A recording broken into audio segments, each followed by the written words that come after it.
Hi guys, இனி நம்ம movie ரிவ்யூவில் வானில் தேடினேன் இந்த வெப் சீரிஸோடைய ரிவ்யூ தான் பார்க்க போகிறோம். இந்த சீரியஸ் இப்போ ஆஹா ஓடிடியில் தமிழில் அவைலபிளாக இருக்குது. மறக்காமல் செக் பண்ணி பாருங்கள். இப்போ இந்த சீரிஸுடைய கதையை பார்த்தரலாம். இந்த சீரீஸில் மொத்தத்தில் 2 ஜோடி இருக்காங்க. இந்த 2 ஜோடிகளும் ஒரு ஜோடி லவ் அப்படியே ப்ரப்போஸ் பண்ணிவிட்டு ஒருத்தருக்கு ஒருத்தர் வெயிட் பண்ணிகிட்டு இருக்காங்க. இன்னொரு ஜோடி அதில் வர ஹீரோ ரொம்ப குடிச்சிட்டு ரொம்ப அட்டகாசம் பண்ணுவார். இதனாலேயே பிரிஞ்சிடலாம் அப்படின்னு சொல்லிட்டு அந்த சுச்சுவேஷனில் இருப்பாங்க.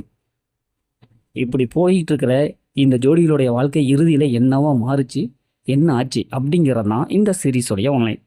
இப்போ இந்த சீரீஸோடைய பாசிட்டிவ்னு பார்த்தாவே இதில் வர அந்த வியூஜியோ மியூசிக்லாம் நல்லாவே வந்திருக்கு. சினிமோட்டோகிராஃபி ரொம்ப கலர்ஃபுல்லாக சூப்பராக கொடுத்துருக்காங்க. இந்த 2 ஜோடியோட பர்ஃபார்மன்ஸ் நல்லாவே இருக்குது. ஃபர்ஸ்ட் ஆஃப் ஓரளவுக்கு நல்லா இருக்குது. மொத்தமாக 4 எபிசோடு தான். மற்றபடி பெரிய ப்ளஸ்லாம் இதில் இல்லை. மைனஸ்ன்னு பார்த்தாவே மொத்தமாக ஸ்டோரி தான். ஏன்னா பார்த்து பழக்கப்பட்ட அதே ஸ்டோரியை கொடுத்துருக்காங்க. அது செகண்ட் ஆஃப், அதாவது கடைசி 2 எபிசோடில் ரொம்ப ப்ரிடிக்டபிளாக இருக்குது, லேகிங்காக இருக்குது. இவங்க என்ன சொல்ல வராங்கன்னு தெரில. ஏன்னா அந்தளவுக்கு போட்டு கன்ஃபியூஸ் பண்ணி வச்சுருக்காங்க. ஒரு ரொமான்டிக் வெப் சீரிஸாக ட்ரை பண்ணியிருக்காங்க. ஆனால் சுத்தமாக ஒர்க் அவுட் ஆகலை. அந்த ரொமான்டிக் ஆகட்டும், அந்த ஹீரோ ஹீரோட கெமிஸ்ட்ரி ஆகட்டும், எதுவுமே சுத்தமாக செட் ஆகவே இல்லை. இவங்களோட எமோஷனெல்லாம் நல்லா எதிர்பார்க்கணும். இது மாதிரி சீரீஸ்க்கெலாம் நல்லா அந்த கதை, அந்த பேருக்குள்ளே அந்த எமோஷனெலாம் நல்லா சூப்பராக வந்திருக்கணும். ஆனால் இங்கே வந்து எதுவுமே ஒர்க் அவுட் ஆகலை. ஒரு எமோஷனல் சுத்தமாக டச்சே ஆகலை.